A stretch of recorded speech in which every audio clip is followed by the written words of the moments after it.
Hi friends, ഞാൻ doctor സ്നേഹ. നമ്മൾ കഴിഞ്ഞ വീഡിയോയിൽ ഗർഭിണി ആയിക്കഴിഞ്ഞിട്ടുള്ള ഒന്നാമത്തെ മാസം എന്തൊക്കെയാണ് ശ്രദ്ധിക്കേണ്ടത് എന്നതിനെക്കുറിച്ച് പറഞ്ഞു. ഇന്നത്തെ അത് കാണാത്ത ആൾക്കാർ പോയി കാണുക.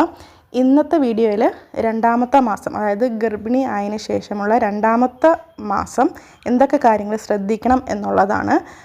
പൊതുവേ രണ്ടാം മാസം എന്ന് പറയുന്നത് നമ്മൾ മൂത്രം ഒഴിക്കുന്നത് ആ ഇടവേളകൾ കൂടിക്കൂടി വരാറുണ്ട്. അതായത് ഒരു ദിവസം ശരാശരി 16 മുതൽ 18 ഗ്ലാസ് വരെ വെള്ളം കുടിക്കണം. അതുപോലെ തന്നെ മൂത്രം കൂടെ ഒഴിക്കുന്നു എന്ന കാരണത്താൽ വെള്ളം കുടിക്കുന്നത് ഒഴിവാക്കുകയും ചെയ്യരുത്. ഈ സമയം പെട്ടെന്ന് നമുക്ക് യൂറിനേഷൻ ചെയ്യാനുള്ള ടെൻഡൻസി ഉണ്ടാവും.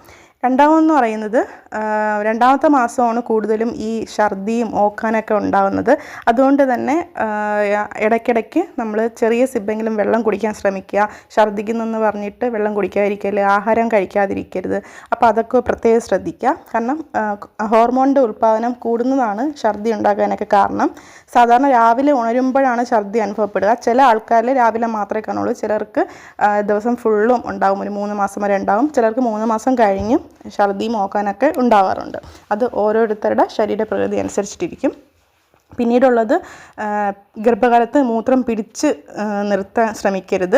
ഇപ്പോൾ യാത്രകളൊക്കെ പോവുകയാണെങ്കിലും അതൊക്കെ പ്രത്യേകം ശ്രദ്ധിക്കുക. തോന്നുമ്പോൾ ഉടനെ തന്നെ യൂറിനേറ്റ് ചെയ്യാൻ ശ്രമിക്കുക. കാരണം യൂറിനറി ഇൻഫെക്ഷനൊക്കെ വരാനുള്ള ചാൻസ് കൂടുതലാണ് അങ്ങനെ മൂത്രമൊക്കെ പിടിച്ച് നിൽക്കുമ്പോൾ. അപ്പോൾ അത് പ്രത്യേകം ജോലി ചെയ്യുന്ന ആൾക്കാരായാലും ഒക്കെ അതൊക്കെ പ്രത്യേകം ശ്രദ്ധിക്കുക.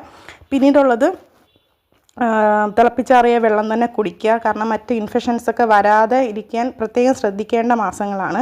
അതായത് നേരത്തെ വീഡിയോയിൽ പറയുകയുണ്ടായി, അതായത് ആദ്യത്തെ 3 മാസമാണ് പ്രത്യേകിച്ച് അബോർഷനൊക്കെ വരാനുള്ള ചാൻസ് കൂടുതലാണ്. പ്രത്യേകം ശ്രദ്ധ കൊടുക്കേണ്ടതുമാണ്. അപ്പോൾ നമ്മുടെ ആരോഗ്യകാര്യത്തിലും അത് പ്രത്യേകം ശ്രദ്ധ കൊടുക്കുക. പുറത്തുനിന്നുള്ള ഫുഡ് ഒഴിവാക്കുക, തിളപ്പിച്ചാറിയ വെള്ളം കുടിക്കുക, മറ്റ് മെഡിസിൻസൊക്കെ ഒഴിവാക്കുക. അതായത് നിങ്ങൾ കാണിക്കുന്ന ഡോക്ടറിൻ്റെ അറിവോടുകൂടി അല്ലാതെയുള്ള മെഡിസിൻ കഴിക്കുന്നത് ഒഴിവാക്കുക. ഡോക്ടറിൻ്റെ എന്ത് ആരോഗ്യ പ്രശ്നങ്ങളുണ്ടെങ്കിലും ഡോക്ടറിനെ കാണിച്ചതിന് ശേഷം മെഡിസിൻ എടുക്കുക. അതൊക്കെ പ്രത്യേകം ശ്രദ്ധിക്കുക. പിന്നെ ആഹാരത്തിൽ ഉപ്പിൻ്റെ ആയാലും മധുരത്തിൻ്റെയൊക്കെ ഉപയോഗം കുറയ്ക്കുക.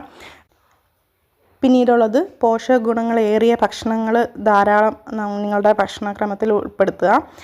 ക്ഷീണം മാറാനൊക്കെ ആ ഭക്ഷണം ധാരാളമായി കഴിക്കുന്നത് നല്ലതാണ്. എന്ന് വെച്ചാൽ ധാരാളം എന്ന് പറയുന്നത് ചിലപ്പോൾ ഛർദിയൊക്കെ ഉള്ള ആൾക്കാർക്ക് ധാരാളം കഴിക്കേണ്ടതില്ല. വയറ് നിറച്ച് കഴിച്ച് കഴിഞ്ഞാൽ പിന്നെ ഉടനെ ഛർദിൽ നോക്കാനൊക്കെ വരും.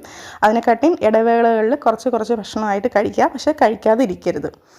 പിന്നീടുള്ളത് നേരത്തെ പറയുകയുണ്ടായി, പുറത്തുനിന്നുള്ള ഫുഡ് ഒഴിവാക്കുക. കാരണം പലതരം ആർട്ടിഫിഷ്യൽ ഏജൻറ്റ്സ് ചേർന്ന് ടേസ്റ്റിനൊക്കെ വേണ്ടിയിട്ട് ചേർന്ന് വരുന്നതാണ്. അതൊക്കെ കുഞ്ഞിനും നിങ്ങൾക്കും ആരോഗ്യത്തിന് നല്ലതല്ല.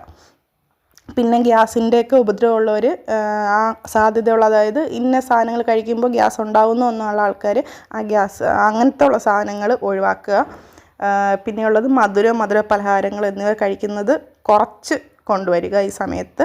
കാരണം പ്രഗ്നൻസിയിലാണ് കൂടുതലും ഡയബറ്റീസ് ആൾക്കാർക്ക് പിടിപെടുന്നത്. അപ്പോൾ അതുപോലെ തന്നെ BP-യുടെ പ്രശ്നങ്ങളൊക്കെ ഉണ്ടാകുന്നത്.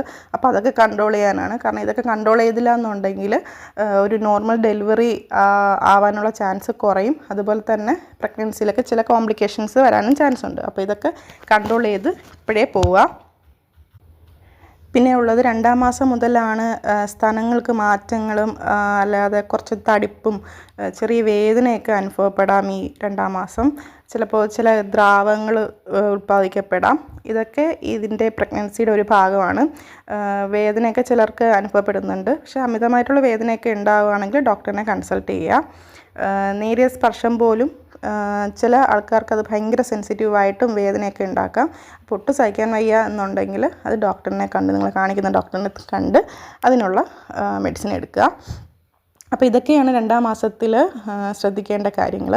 അപ്പോൾ ഇനി 3-ാം മാസത്തിൽ പ്രഗ്നൻസി കാര്യങ്ങളായിട്ട് അടുത്ത വീഡിയോയിൽ പറയാം. അപ്പോൾ എല്ലാവർക്കും വീഡിയോ മനസ്സിലായി എന്ന് കരുതുന്നു. Thank you.